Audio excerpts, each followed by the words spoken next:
தமிழக அரசுக்கு அதிக வருவாயை ஈட்டித் தரும் துறையான வணிக வரித்துறை ஸ்டாலின் ஆட்சியில் பல மடங்கு உயர்த்தப்பட்ட விலை உயர்வால் மக்களை வறுத்தெடுக்கும் துறையாக மாறிவிட்டதாக விமர்சனங்கள் எழுந்துள்ளது. தமிழக அரசுக்கு அதிக வருவாயை ஈட்டி தரும் வணிக வரித்துறையில் அதிரடி மாற்றங்கள் என்ற பெயரில் ஸ்டாலின் அரசு நிலத்தின் வழிகாட்டுதல் மதிப்பை பல மடங்கு உயர்த்தி மக்கள் தலையில் பேரிடியை தந்தது.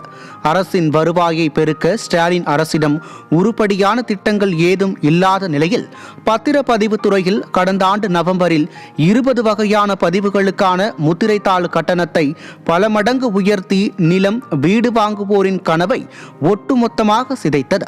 வீடு கட்டுமான ஒப்பந்தம், குத்தகை பத்திரம், கிரயம், தானம் மற்றும் செட்டில்மெண்ட் என பல்வேறு வகையான கட்டணங்கள் விடியா ஸ்டாலின் ஆட்சியில் பல மடங்கு உயர்த்தப்பட்டது.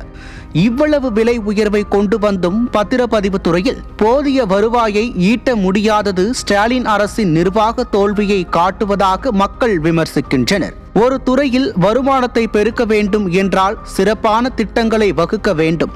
ஆனால் ஸ்டாலின் அரசோ விலையை உயர்த்திவிட்டு வருவாய் பெருக்கிவிட்டதாக வெற்று விளம்பரம் தேடும் அரசாகவே உள்ளது.